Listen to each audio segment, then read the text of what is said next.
Hey everybody, welcome back to the Resistance broadcast. I'm John, thank you so much for joining us today. Why are you looking at this plush version of Grogu?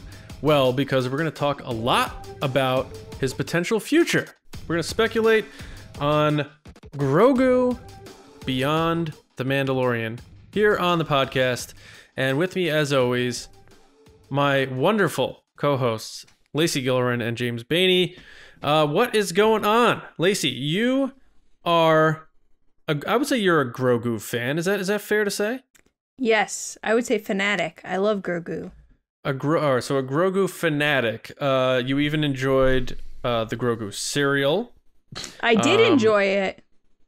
Yes, you enjoyed that, which will be a relevant topic later in the show. Mm-hmm. But in terms of Grogu merch, do you feel like the bubble has burst? Or is there more, or are we still climbing? I think in the way of like action figures and stuff, probably we've hit the point of like we've got it all.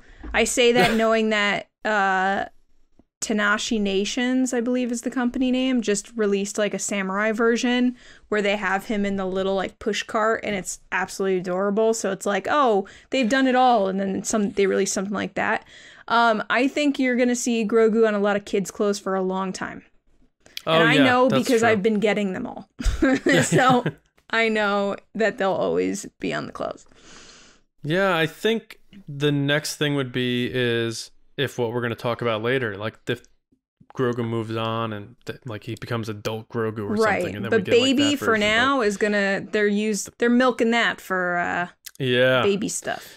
James, you know, you're not a big collector. I do see you do have a Grogu behind you. Is Bennett, is he into Grogu? Like, I know he's not fully versed into Star Wars yet, but has he caught on to the Grogu phenomenon? No. I think that when he's still like, if he had a character that he would pick, it's BB-8. Would be like, he likes porgs too, right? Yeah, he likes porgs. Yep.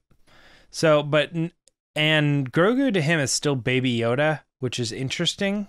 Like, kind of makes you see the whole marketing trend thing, like that they've moved into Grogu, but like the culture that is behind that character and that movement and that fascination is still my whole family calls it Baby Yoda. Baby Yoda. That's a great point, because if you like when I was like a teen or early teen when like the special editions came out and the Power of the Force figures were huge, I would call like Toys R Us and be like, hey, do you have blank figure in or whatever?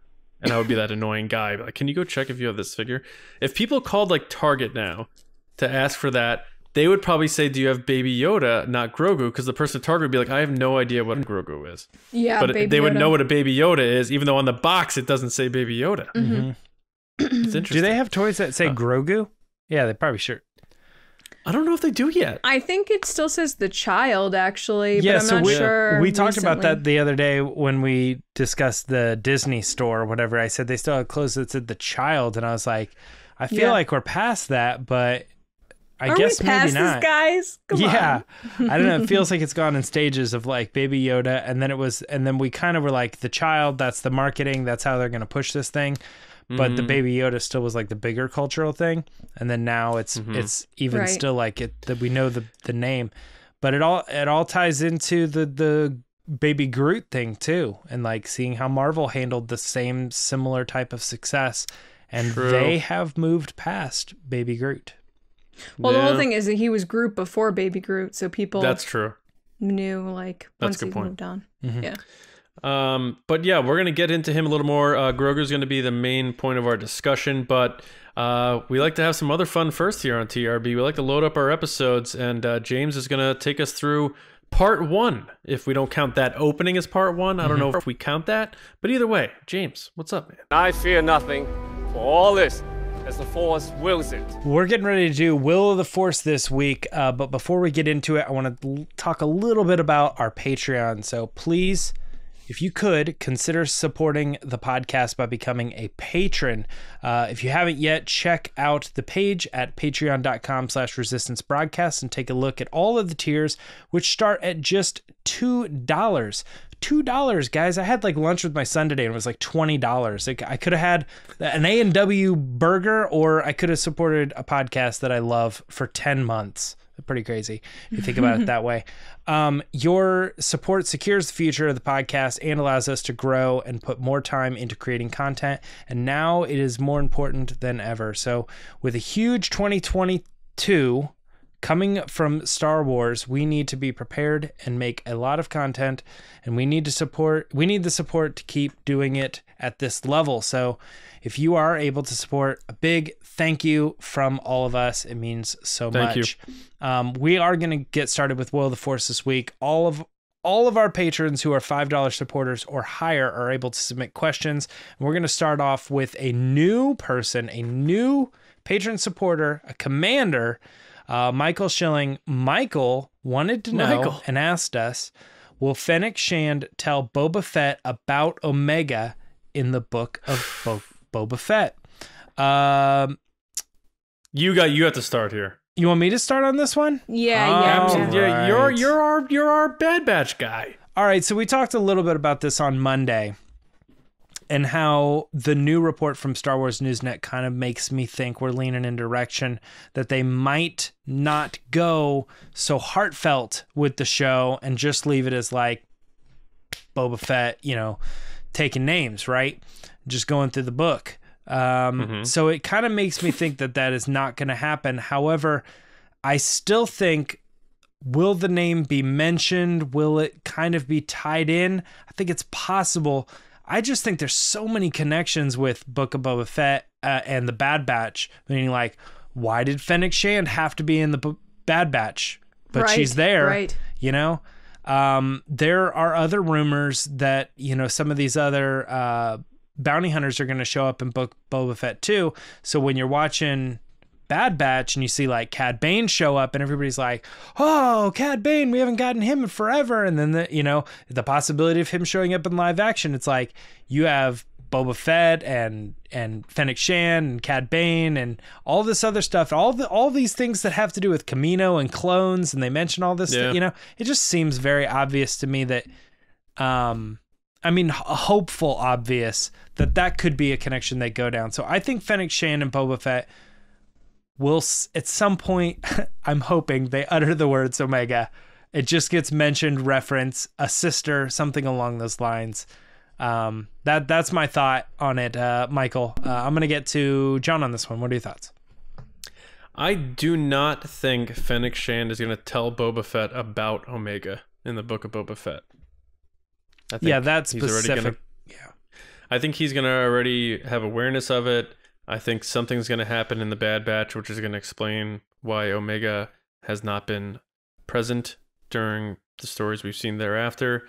So I don't think that's going to be something that Fennec Shand sort of reveals or tells Boba Fett about. So no. Yeah, I can get down on that. Lacey, what are your thoughts on this question? Fennec Shand telling Boba Fett, I guess, about Omega, or I guess loosely the thought that there might be an Omega connection. I think she will. And the reasoning because it kind of like you look at the bigger picture of like, why is she involved with Boba Fett? And then she's a part of the Bad Batch and knows all this stuff. And then you bring it back and you're like, well, that's why she was saved by him. That's why now they're buddy-buddy and, she owes him a life debt. And that's why she's connected to Boba Fett. I think she will. I think that she's going to mention it, or it's going to come up or something. I actually never thought about that. There has to be a reason why she's there. Like it's all got to be connected somehow. I still in my head have thought of Boba Fett meeting Fennec Shand for the first time, like after she was shot. But it probably makes more sense now that they have a long history together, and that when she was shot, he got the notification and went to where she was. Yeah. That's interesting. Yeah, maybe. That's a good perspective. All right, well, let's move on to our next question here, which has to do about Qui-Gon Jinn. Will Force Ghost Qui-Gon Jinn appear to Darth Vader in the Obi-Wan Kenobi series? Lacey, I'm bouncing back at you on this one. First, we're talking about Qui-Gon showing up, but to the quote-unquote wrong person, right? What are your Yeah, thoughts? I don't think he will. I think reasoning because in Revenge of the Sith, or not Revenge of the Sith, in Attack of the Clones, when Anakin does all that terrible stuff to the Tusken Raiders and stuff, you hear Qui-Gon Jinn yell, "No!" and Yoda like senses it.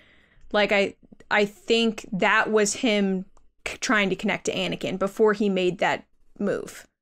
And I think once that happened, he knew he was too far gone to talk to or to save. So I think if he's going to come and speak to someone, he's going to use his time and energy and value to give it to Obi-Wan. That's interesting, Lacey, because your explanation made me change my mind to opposite what you are saying. Oh, yeah, you're welcome. Lacey, or John, what do you think? What's your guess? It's tough to like put a tangible thing on where's the line of Force Ghost end. Yeah. I think we will at least hear Qui-Gon's voice in Vader's head or something when he's in his back to tank or something, and he's gonna hear his voice. I think. I don't know if we're gonna see the glowing manifestation sitting on a bench outside of his back to tank. Like, what are you doing, man? You're picturing like he's in there chilling, and then he hears Qui-Gon and he opens his eyes and they're red or something. Yeah. So I think we'll hear him in his mind, whether it's in a nightmare or something, because that would be a nice connection to what Lacey was saying about the prequels, how Qui-Gon did speak to He says Anakin no, I think, is what he says. I think you even hear his voice, maybe even in Revenge of the Sith too. Oh, yeah. So I think so, but not a physical manifestation. So I think you will hear his voice, or Vader will hear Qui-Gon, if that counts. So I'll say yes in that regard. Yeah, I started by saying the wrong person because we tend to think of Qui-Gon, if he's going to be in the series, he's going to show up to Obi-Wan. Right, he's going to go to the light side. But yeah, and this question posed this idea that he would show up, but to like the wrong person, right? Like, that's not the way I saw this going at all. And it was interesting because I was going to say, I don't think this is the case. But then, Lacey, you brought up the fact that his voice was reaching out to Anakin. And it started to make me think a little bit about a lot of fan theories on the whole, like, what if Qui-Gon didn't die and how he would have been the person who was to train Anakin. He was the person who really legitimately had the faith in him, whereas Obi-Wan was told to have the faith in him. And so he's like, I got to do this because I trusted my master. My master thinks you're the chosen one, and cool, right. you know? Yeah, he got passed off to him. Yeah, he kind of just goes with the flow. But Qui-Gon was really the one that had his heart set on training Anakin and thought it was important that he learn the right way. So I think this could be, if they did this, this would be I feel like for a lot of fans, a new understanding of the prequels. Like, whoa, you know, like the stuff that Qui-Gon says to him is like, I'm going to go back and rewatch Phantom Menace completely differently now, you know, of what he thought. Right. What I wanted you to be like, Anakin, what you were supposed to be, what you were chosen to be, and how Darth Vader reacts to that, like brushing off of this ghost would be such a cool scene to see. It makes me feel it makes me more excited to see that than Qui-Gon talking to Obi-Wan and just being like, still pretty awesome, right?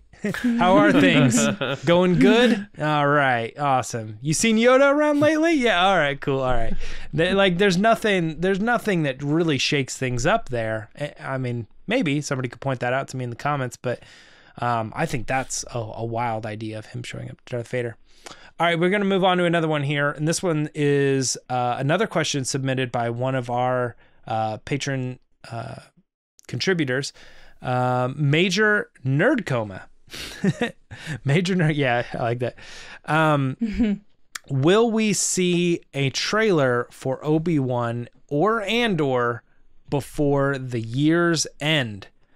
John, what do you think? Yeah, Andor. We will see a trailer for Andor before the end of the year.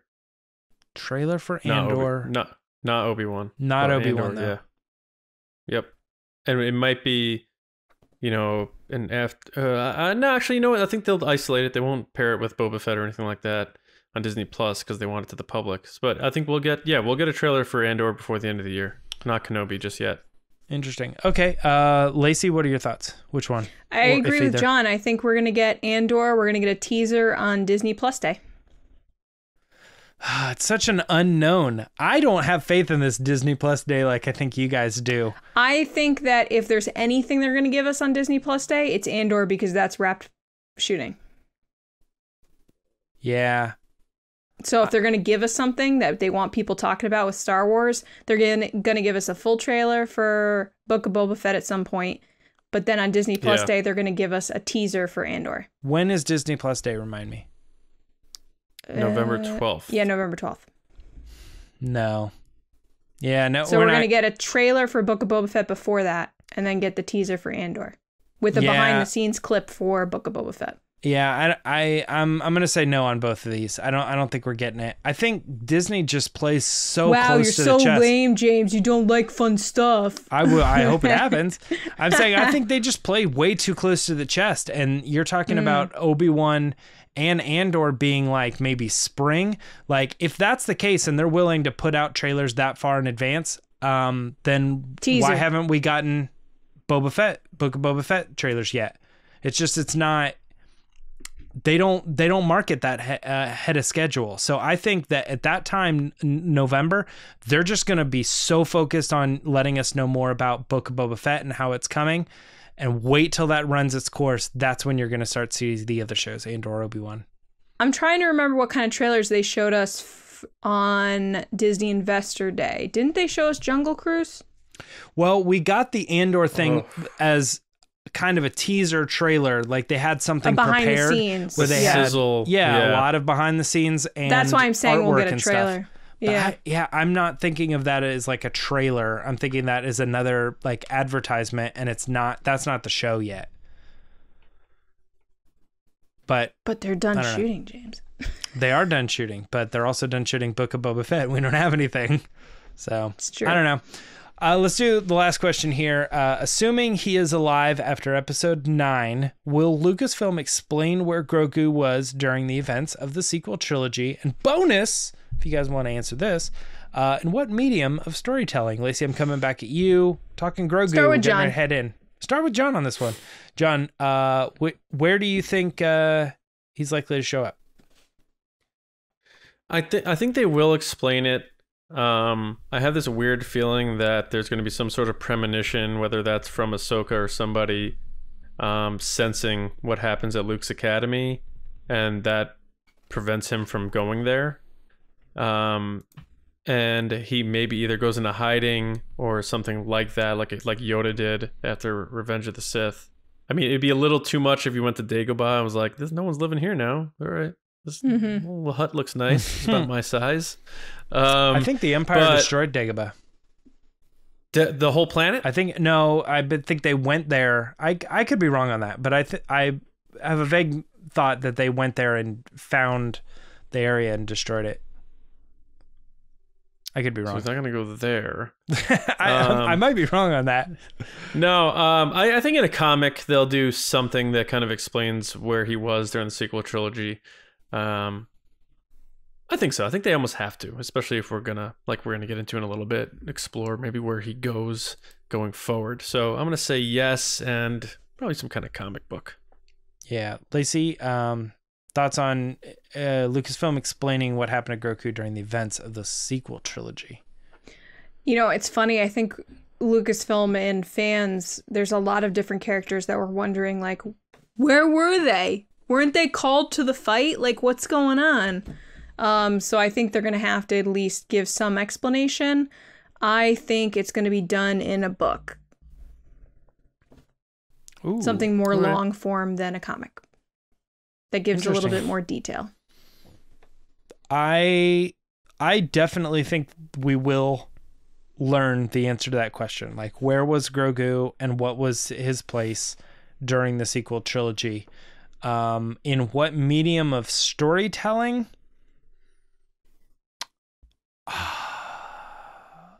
All right, I don't know if I really think this, but I'm going to go wild here. I think an animated series. Interesting. Whoa. I think that Going for the resources. I think they have an opportunity here to bring in maybe some new characters, and those characters will be shown in other things or whatever, but it's all kind of like, this is these new characters with Grogu. That's the team up. It's not Mandalorian, but it's this other thing, and they're just kind of on their own journey over here. And I think as we talk a lot, and we'll probably still continue to talk about it, the marketability of Baby Yoda, they'll probably want to keep that front and center, and to do it in like a comic or a novel, you lose the cuteness aspect to it. So they could keep that character alive without having to do live action stuff with it, but they could keep him alive and keep him every week like animated cute Baby Yoda doing things that are a little bit more than they could do with a puppet, and make it extra cute, that's big eyes and all this other stuff, to make him good expressions. That's a good point. Yeah. So I'm thinking that we're probably due for a good animated series around that time that involves Grogu as one of the main characters, and they'll just make it really cute and stuff. All right, that's it for Will of the Force this week, guys. You can always submit questions just on Twitter or email or anything you want to do to reach out to us. You can send them to us personally, or as we talked about earlier, you can join our Patreon and submit them that way, and when we ask for them every week. There you go. John, take us into the discussion. Obi-Wan once thought as you do. All right. Yes, this week's discussion is about Grogu, his future in Star Wars beyond The Mandalorian. So Grogu, as we said, transcended Star Wars, became a pop culture phenomenon when he first appeared from underneath his little blanket in The Mandalorian Chapter 1. He'll likely return at some point. Loud. I screamed so loud at what was it, 3 I remember just...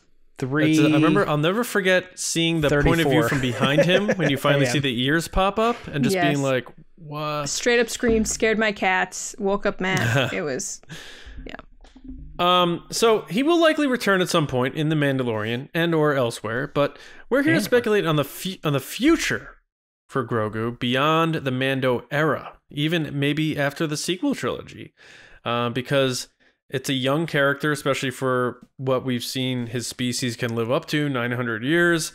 There's a lot of ways they can use him. He can become fully realized Jedi. I mean, it's open palette, blank canvas for Lucasfilm to tap into this resource, which is such a amazing thing to hit on here. So the thing that I've been thinking about, which I've talked about before, everyone's saying this Mandoverse is going to be like how they're going to do their version of the Avengers for Star Wars. I think it's going to be post-sequel trilogy is what they're going to do for their Avengers for Star Wars, because I think they're going to bring Rey back. They're going to have Finn becoming a Jedi. They're going to have an older Ezra in the mix there. They're going to bring Grogu into that. Don't be shocked if you see Christopher Sean show up as an older Kaz Ziono, being the new Poe, flying, being the fighter pilot, X-Wing pilot or whatever. I think that's where they're going to do their big thing and bring in all these characters. And it's just going to be so layered with all these characters we've grown to know through these different mediums, telling brand new stories after episode 9, so that you don't have an end game where you're like, oh, I know where this ends, so it's going to be like this. Yeah. And with Grogu, I just love the idea that he's 50 years old in Mando, which is, 9 years after Return of the Jedi, or 5 years or whatever after Return of the Jedi, 20 years before the sequel trilogy. So you figure, say for argument's sake, they pick up with the events after episode 9, 10 years after. He'll be close to 100, which was around the age Yoda was when he started training Jedi. Yeah. We're going to see a fully realized Grogu. And I think that's I think we'll see him pop up in these upcoming shows. I think he's going to come back in Mando at some point.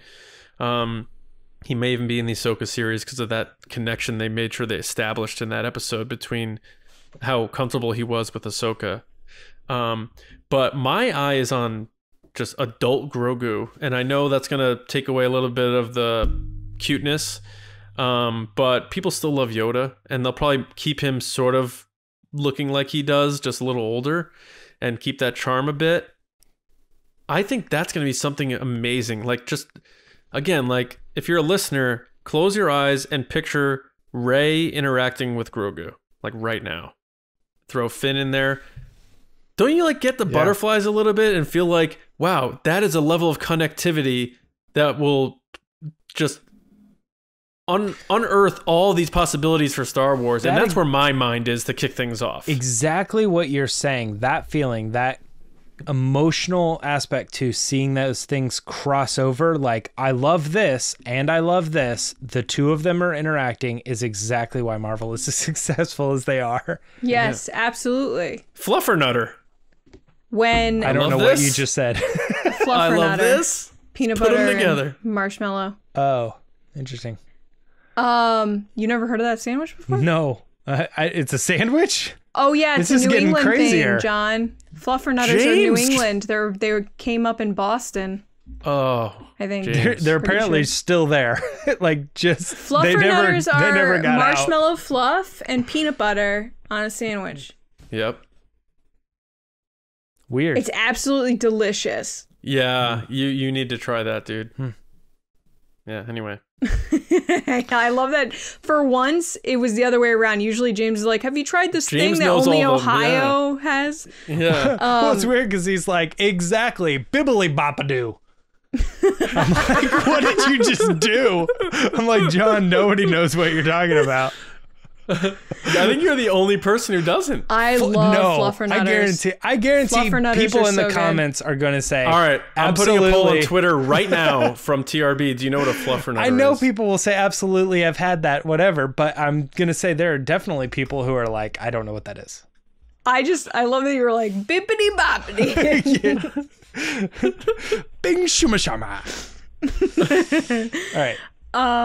What were we talking about? I'll read yeah, the so results that's at the end of the episode. so that's why Avengers has done so well. Yes, exactly, because I mean, think about Thor showing up on the Guardians of the Galaxy ship. You're like, oh my god, they're actually meeting. Then you have Spider-Man meeting Doctor Strange and Tony Stark. Absolutely, the crossover when characters meet is just so satisfying because you're like, you would think these characters would get together and be so epic, and then you realize that they all have their own problems, and that's where the things can become conflicts. Yeah, I agree. I think that they're definitely, Grogu's here to stay. He's made his case in this, and we saw that in the gallery when Jon Favreau was talking about it, like he's become part of the Star Wars universe. Like people just know, everyone knows who Baby Yoda or Grogu is. Everyone.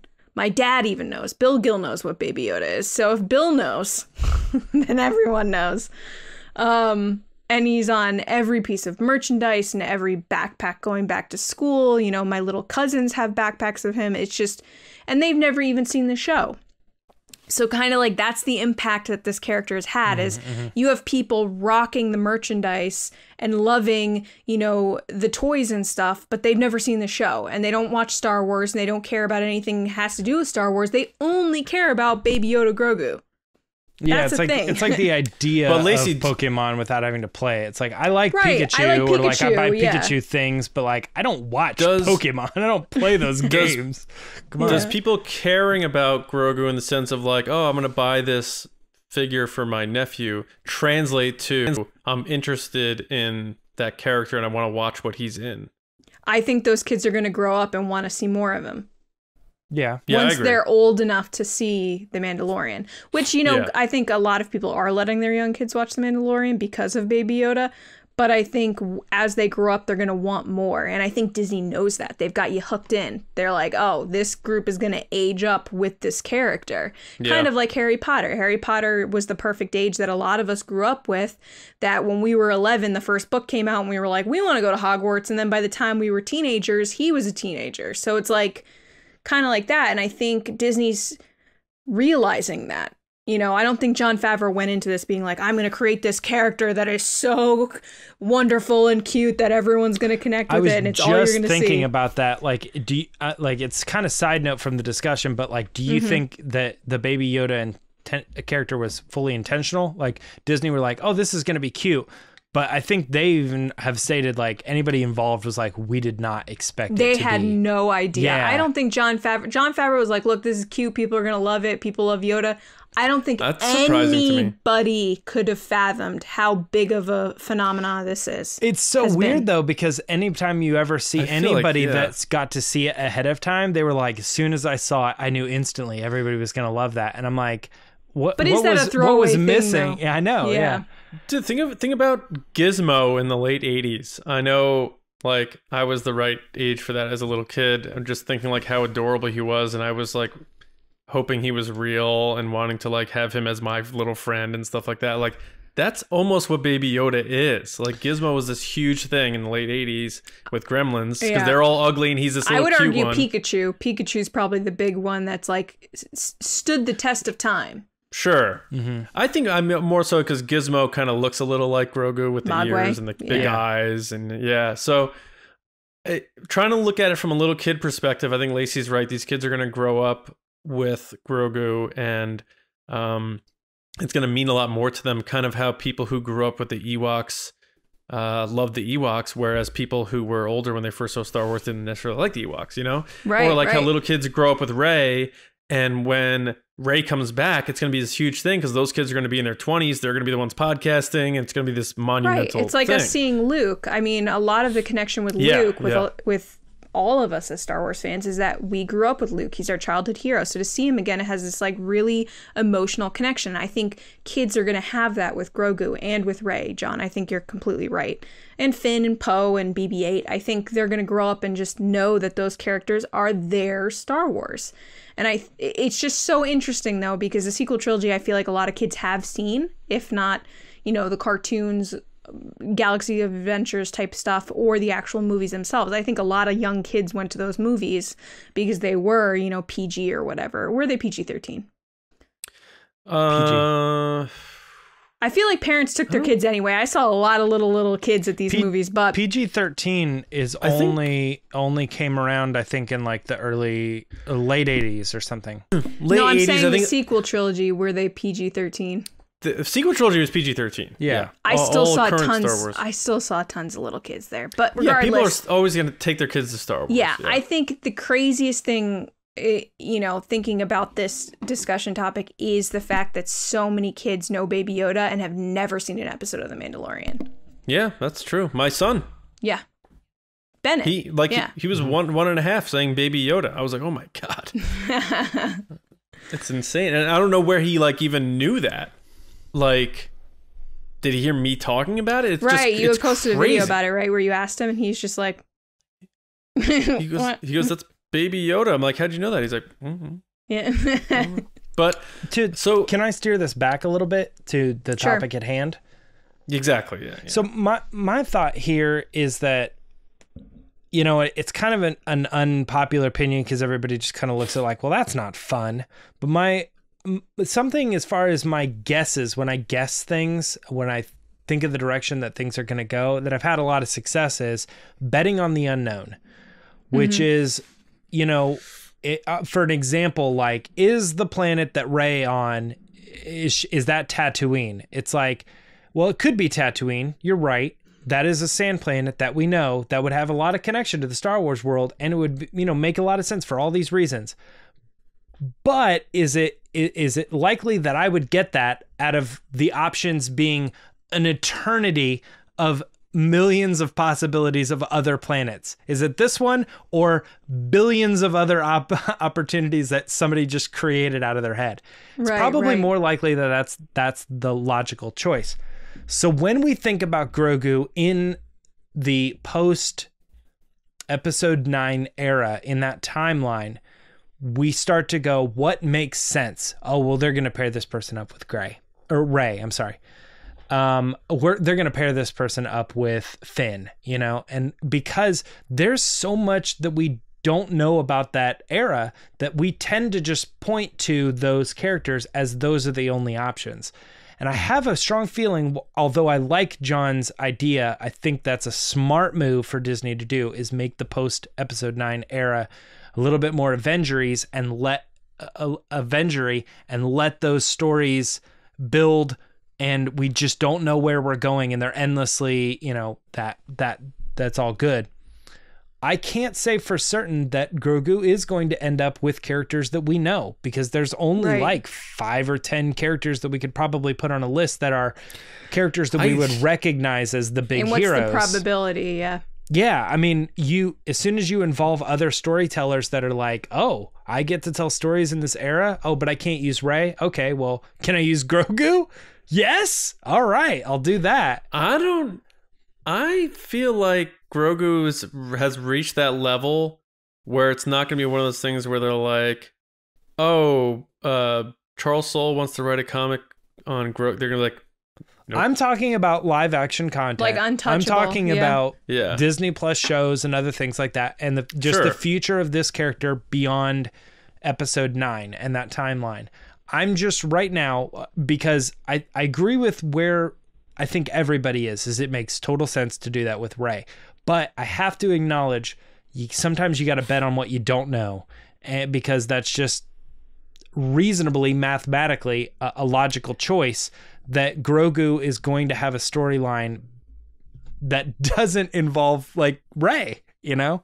She's one other person that's out there, and yes, she's a Jedi, but, I mean, at this point, we still haven't even seen Ahsoka and Luke together. We had that debate last week. Right. It's like, and there's no reason those two characters shouldn't have met up. So it's like, I don't know that Grogu has a fate that leads him to Rey.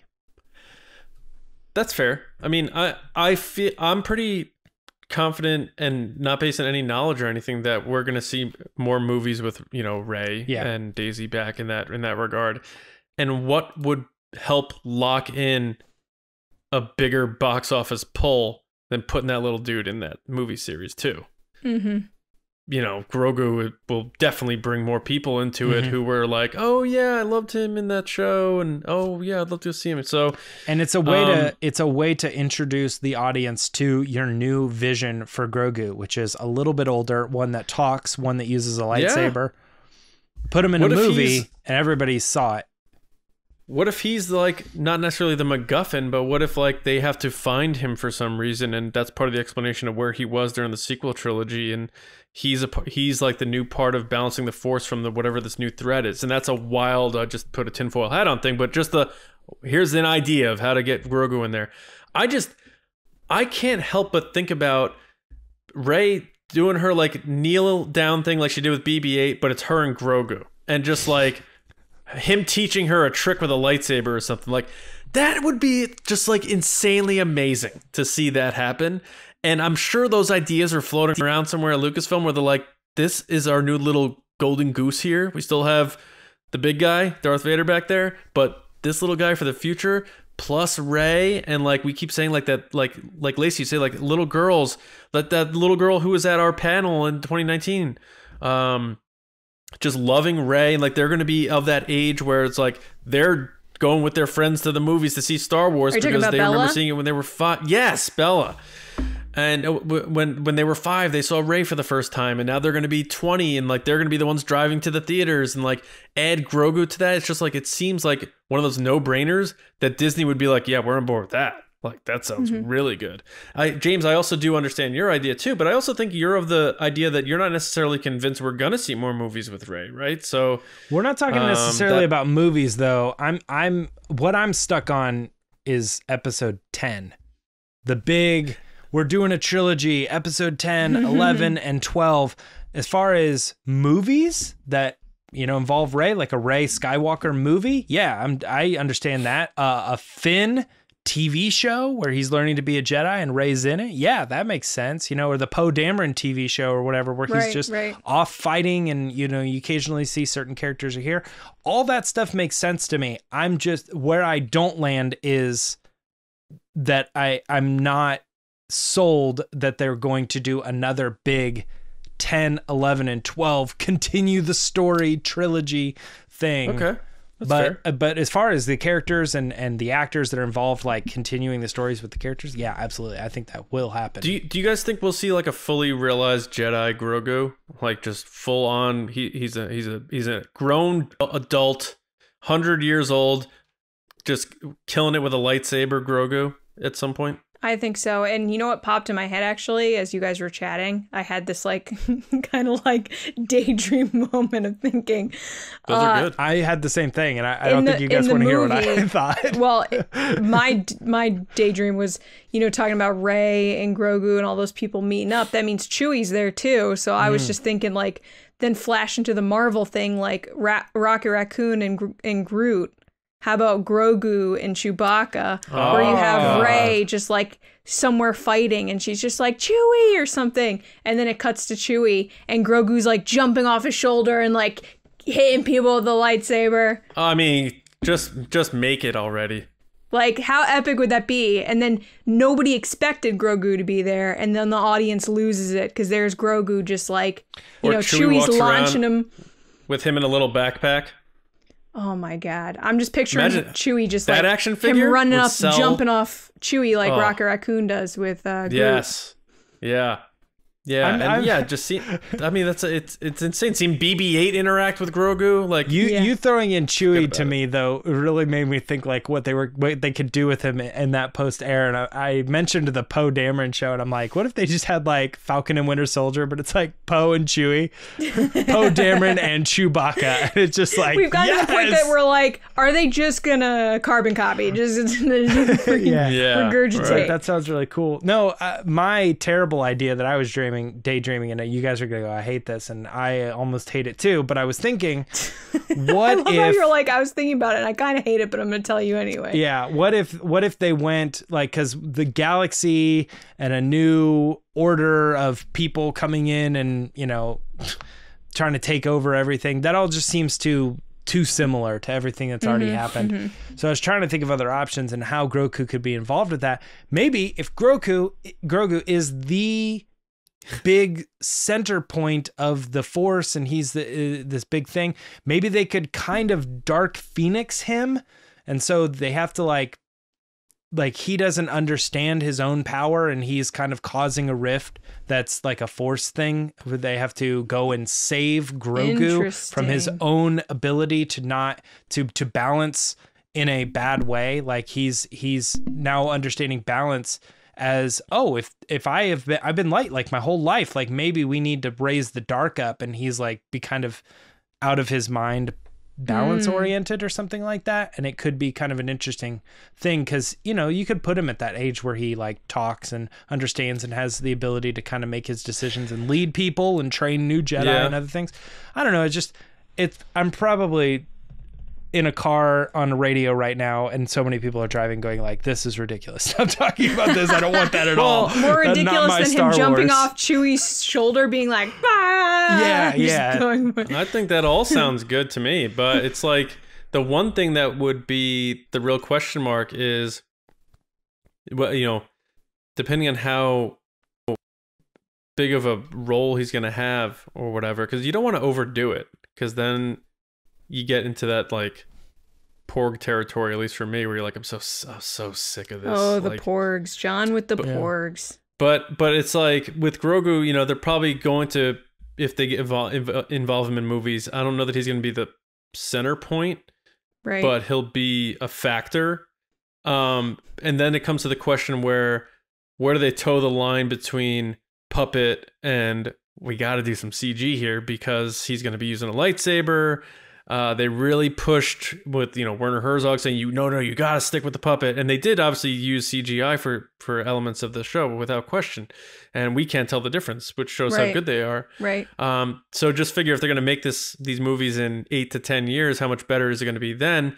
Maybe then they're like, you know what, we are more comfortable using him in a CG setting. But maybe when it comes to a personal scene where he's interacting with somebody, we focus on the tangible element of the puppet, so the actors are actually looking at the real thing. Sure. Which Pedro Pascal and everyone said was very important for them because they felt like he was a real thing. He was like, even that scene where they're by the fire, they had him like back up from the flame and stuff. Like when you create this real quote unquote being, it makes the actors react to him and all the stuff they said in the gallery. And I think that'd be important for the actors going forward, whoever that is, whether it is Daisy Ridley or it's like you said, James, maybe it's a completely different set of movies. What do you guys think about that? Like adult Grogu, like balancing that. I mean, that's obviously more of a question for someone like Hal Hickel or whatever, but like the CG / the puppet, I still feel like you got to use a lot of the puppet as much as you can, right? He would have to be CG except for close-ups.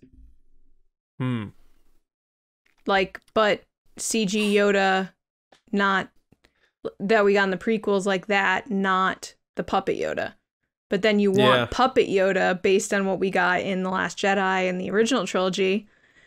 But yeah, it's tough because in the gallery they did say they tried to do as much as they can based on the puppet and what the limitations of the puppet were.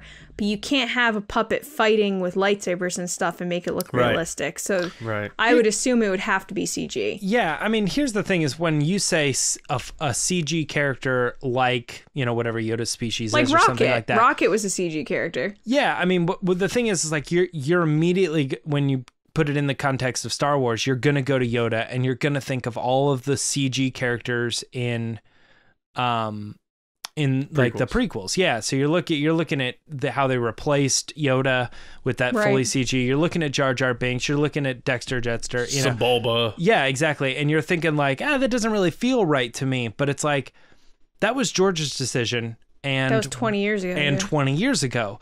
You're talking about new filmmakers that are going to look at this and they're going to try to keep Star Wars alive. They're going to use CG when they need to use it, and it's going to probably look a lot better to have him doing his thing in today's age where it's like, man, that looks freaking photoreal. Like, I mean, like you're looking at, I mean, we forget like Thanos is a completely CG character, you know, and you're interacting with live action, and we just think of that as like another actor on the screen. The whole tiger is fake. Yeah, well, Josh Brolin did performance capture. I think. Performance capture, true, but you're still looking at a fully CG character.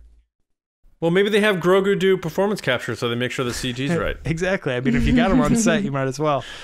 He like puts out a cigarette. He's like, "Oh, I'm up. All right." Yeah, I definitely think like you're also talking about, John. We're getting into live action development for Star Wars, even 5 or 10 years down the line. We're looking at where everything's going to be. This is going to be an achievement for Disney. They're going to put this just like they are right now with the volume. Like half of the Mandalorian's marketing is around the volume and the technology that they're moving forward with. Being a company that Lucasfilm, I mean, not even so much Disney, Lucasfilm being a company that has always pioneered technology and how they can improve filmmaking as a whole. Where are they going to be 10 years down the line? They're going to be really excited about their fully CG Yoda, or I'm sorry, Grogu, that just lives in this world with live action characters and how he interacts with everybody. Right.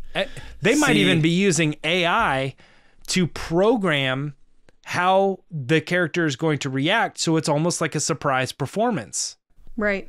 I mean, we're talking 10 years later. I don't know. They're going to be like, this is his brain. We put it in, we set up the scene, and then we let the AI take over. And the AI is like looking at this person talking and looking at this person as a reaction to it. You know, it's like, and we can know that we're going to get similar results and reactions and personality out of this AI set from this CG character every time we put them into these different scenes. It's a reliable acting performance on a CG character. The biggest problem now, James, is you're going to have to create a thumbnail with Rey kneeling down talking to Grogu. So that's going to be a problem. Maybe. We'll see. No, but I know, you know, we're up against time a little bit here, but I and it's all speculation. They may not decide to use him in the movie. Just to me, just for logically, I don't see how Lucasfilm will explore it. They probably already are. I don't see how Disney doesn't say like, yeah, you guys have to do that. Like, you know what I'm saying? Like, just because of how marketable he is, we talked about it at the top, how he, transcended pop culture, let alone transcended Star Wars. Like, he entered Darth Vader territory. And I don't know that there's any other Star Wars character that has ever done that, where it's like everyone knows what he is. And that is something that is very enticing for a studio, especially a studio who's been trying for decades to break through in the international market. People overseas know Baby Yoda, and they know what Grogu is. Right. So to me, I know there's nothing in the water right now in terms of them creating the next saga or whatever you want to call it, James. Episode 10, Rey Skywalker, whatever, because we have Patty Jenkins, who should probably quiet down a little bit before she gets herself in trouble before coming out with Rogue Squadron. That's how it happens, man. I know you called it. You called it. Every Star You did Wars call it, James. You said she's gonna put out a stinker or something. Now it's gonna be trouble. But now she's talking about taking shots at streaming stuff. It's just like she needs to just pipe down and make her movie before she gets herself in trouble. But not to say that she's right or wrong. It's just the political aspect of Yeah. I'm just saying I wouldn't say anything if I was coming out with a Star Wars movie. You guys would never hear from me. I would just be like, I'm not saying a word. I'm deleting all my social media accounts. I'm out. But then you have Taika Waititi, and who knows what the third movie is. Again, we don't know what the deal with Rian Johnson. So none of this is set, but you gotta, Pablo Hidalgo famously said, we're working on things that you may not see for 10 years. And I think that's probably one of those things on a whiteboard somewhere, and just the thought of it. That's all I'm trying to tell our audience, is just think about the idea, whether you love the sequel trilogy or not, of a established powerhouse character like Rey working alongside a new Jedi, Finn, and Grogu. Right. Get an older Ezra in the mix where he's like the mentor now, in a sense. Then you can get Kaz Ziono in as the new Poe Dameron. You can bring all these characters from all these different mediums that we spent time devoting ourselves to, meeting them, learning them, and they would all be age appropriate based on the actors, because Christopher Sean could come in. You can get whoever's playing Ezra, you can get them involved. It just seems like it's something that would be such a perfect way for them to do their Avengers without forcing it the way like DC did, where they're like, we got to catch up to Marvel. It's like they already have all these characters, so you don't need the exposition. Everyone knows the characters, and even if it's a casual moviegoer, maybe they don't need to necessarily know the backstories for some of these characters. Right. But the diehard fans will be like, that's Kaz, and now he's the guy? That's so cool that he's our new Poe Dameron, or our new, Biggs Darklighter, or Wedge. I feel like that's something they could really take advantage of. Now, whether they do it, I don't know. There's a reason why I'm not there, because maybe it's a stupid idea. But I think it's something that they could really capitalize on and widen the net on how people absorb Star Wars outside of the domestic market. Yeah, that works. Yeah, it's always definitely interesting. You're right, John. It is always interesting when we used to speculate a little bit more, like, is Snoke Ezra or something like that? You're like, no, because they would never go down the route where they would expect you to know who Ezra is based on this like show or whatever. But it's funny how it is, in my head, it's kind of turned in this other direction where sometimes I think they introduce us to characters all the time that don't have any backstory whatsoever. So they could say, like, for instance, like Finn, like, I didn't know who Finn was. I didn't have anything to do with Finn. They just introduced him in a movie. Yeah. Right. And that's cool. But like, what I'm saying is with Kaz, to build on your example, is that you're saying like, no, they would never include Kaz because he is a character from this TV show, and they'd rather just, they don't want to make it so that you have to know the Resistance or whatever. You don't. You just have to introduce a character named Kaz. He almost has more likelihood to be in it because he has had a little bit of introduction. If you go with any other character just to be a new character, that's a risk, because now you just are introducing him with Bliss, understanding at all. Zori Bliss is a great example. Right. Yeah. It's just a new character that you're bringing into the story with no with no fan base or no loyalty to a character at all. Imagine So it Babu starts Frick to make interacting with Baby Yoda. Forget about it. that's a real thing that could happen in this happen. proposed thing that you're talking about. Poe, The universe would Zori, fold into itself out of a cuteness supernova. Babu.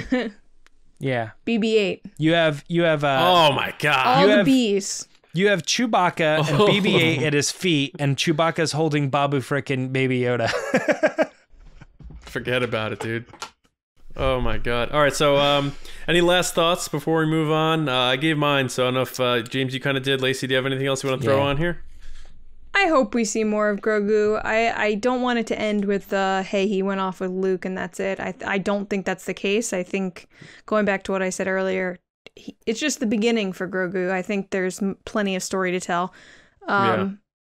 But yeah, I really do want to see him with Rey. I want to see him later on, but we got to figure out how did he get there. So I guess we'll figure it out. Yes. All right. So that's that discussion. I'm sure there'll be more to talk about with Grogu as we learn more, see him more when he comes back, whenever he does. But let us know what you think about this discussion. Any thoughts that you have that we didn't bring up? Your thoughts on our takes about it, and if you don't mind sharing the episode with whether you're on Twitter or wherever. Quote tweet it, post it to your Facebook, whatever. Just spread the word. Say, hey, check out the Star Wars podcast. They're talking about the future of Baby Yoda. We appreciate that. So we're not done yet, though, as Kylo Ren once said. So Lacey, what's going on? All right, guys, it's time for Resistance Transmissions. So every once in a while, John will put up a crazy, wacky situation on Twitter at RBATSWNN, and you guys give your answers. I don't know what the scenario is, I don't know what you said, and we read it live on the show and see what happens. Sometimes they're heartfelt, sometimes they're funny. So this week's situation is create a cereal based on any Star Wars character. What is in it? Is there a toy? And what is the marketing tagline? and I'm going to jump in real quick, and I'm a little bummed that John did not use my manned O's for the graphic on this. He went with an actual... I forgot about that. Yeah. So if you have not seen it, I'm sure you could probably search through Twitter or something like that, but I created the manned O's, and I made a cereal with a bowl of cereal in the front and like all the artwork and everything for it, the box art. We could tweet it. Don't worry, James. We'll tweet it. I thought it was funny because I saw it and I thought, oh man, mine would be the Mandos, and he didn't use it. He just, I wasn't mad, but I just thought you probably forgot. I love her like, I'm not mad. I'm not mad at all. I'm not mad. I'm not mad. No, I'm just going to jump in here Yeah. and chastise John for ruining my I'm life. just teasing. Just kidding. Speaking of cereal, though, that Mandalorian Baby Yoda cereal is very good. Took a year off my life. I still enjoy it.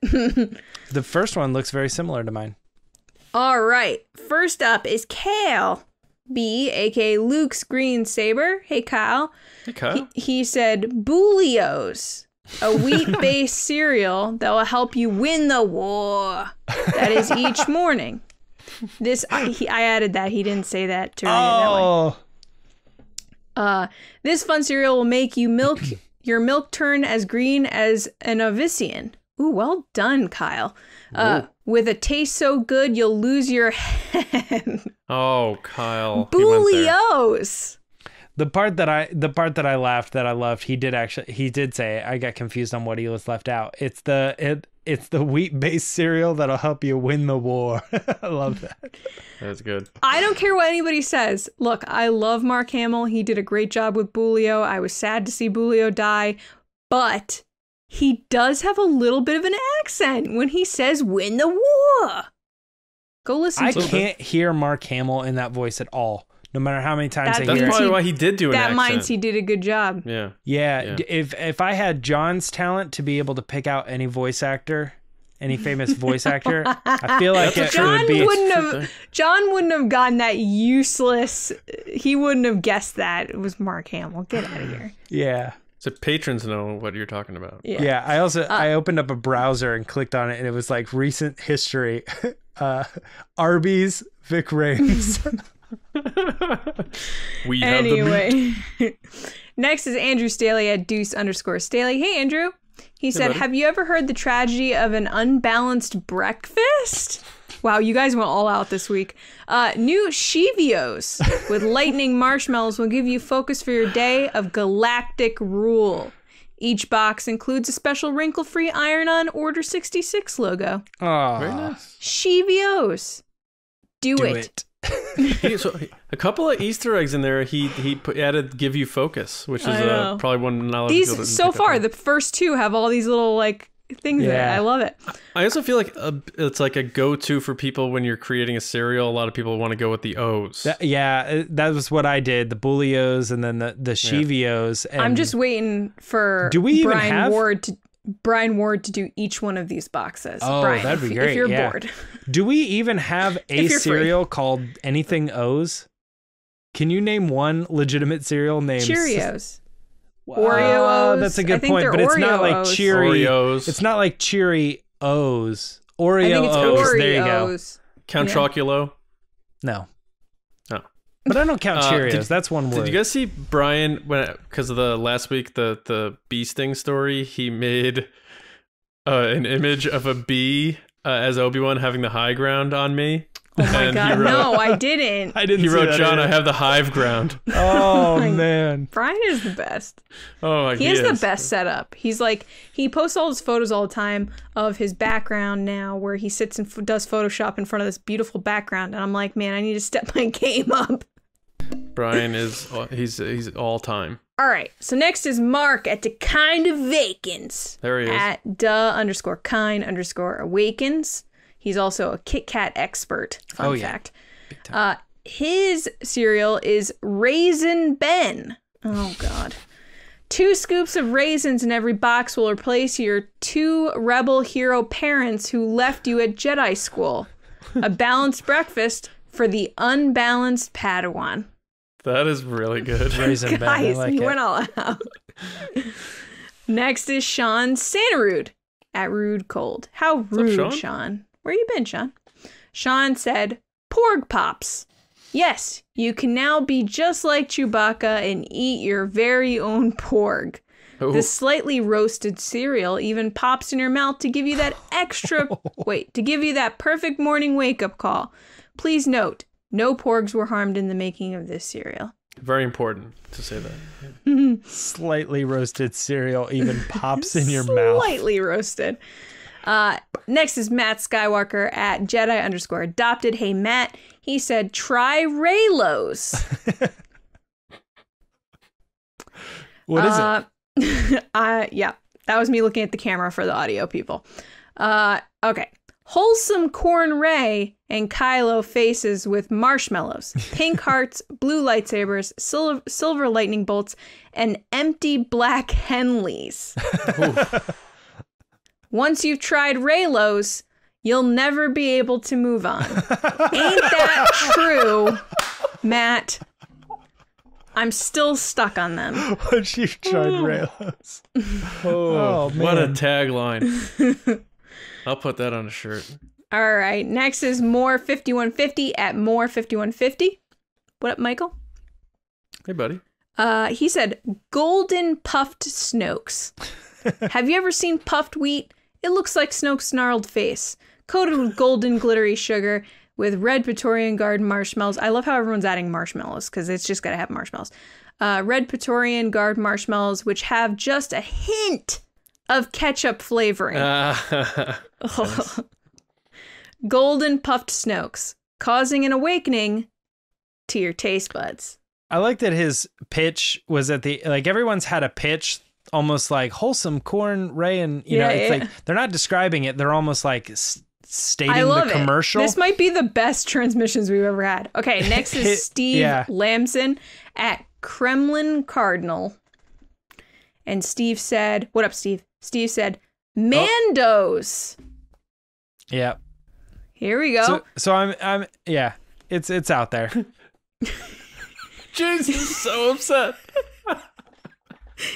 I'm not mad. I'm not mad. Either way. Well, I feel bad that I said all that at the Either way. beginning, and now one of the submissions was Mandos. All right. Steve said, Mandos. Crispy Beskar oat rings and thermal detonator granola clusters. Ooh, I love granola. With Razor Crest shaped marshmallows. The toy? Send in 5 box tops and you get a Nerf disintegrator gun. What? Tagline. You can eat it warm or you can eat it cold. Oh my gosh. John had it There you pulled go, up. James. For our audio listeners, I'm showing James's box that he made, which is very elaborate. So You know what's the funniest thing about the Mandos thing is that you spent a couple minutes at the top going, Mandos, blah, blah, blah, blah, and Steve's listening going, Yeah. I said that one. I didn't steal Steve? it though. I didn't even. Let me I know, didn't even Steve, that if you were existed. sitting there just being Yeah. like, hi, also. I do like his tagline though, because there Yes. is some hot cereal and some cold cereal. You can eat I it did- warm or you can eat it cold. Yeah, I didn't put any taglines on mine. I don't think. Maybe you stole it from Steve. Maybe. I'm just kidding. All right. Last but not least is Jim at Sorb Photo. What up, Jim? Jim said, Jar Jar Puffs. Crunchy whole wheat cereal shaped like Jar Jars with Booma marshmallows. Gungan Bongo Submarine toy in every box. Quote, Nice. he may have ruined the separatist... What a way to just bring in the kids. You know what I mean? Just what a tagline. he may have ruined the separatist chances for freedom, but he won't ruin your breakfast. Jar Jar Puffs. That one. I could also see that Jar Jar tagline being had like such like an escalated beginning. He may have ruined the separatist chances of He freedom. may have ruined the entire And then it just galactic kind of history. bottoms out with a little bit of, but he won't ruin your breakfast. That might be Hall of Fame right there. Oh man, That's a very, very good one. may so have many of these were ruined good, your- man. All of these Yeah, were everyone good. did a great This job. might be I the wish I could best have. transmissions we've ever had, hands down. I mean, I Best wish I could one. have picked them all, but you know we can't do that. So everyone Maybe did a we'll great have job. to do a separate video where we just read all of them. Just that people those, can- yeah. Or just do the same transmission next week. Yeah. And just do another We'll line do of lunch next. yeah. All right, guys, thank you so much. If you want to be a part of the show, make sure to follow us on Twitter at RBATSWNN and just look out for hashtag resistance transmissions. I almost said hashtag Jar Jar Puffs. Resistance transmissions. Back to you, John. All right. So thanks to everybody. Hope you had a good time. Hope you had some good laughs. Hope you got your imagination going about the future. We covered all the bases here, and that's what we like to do on our discussion episodes.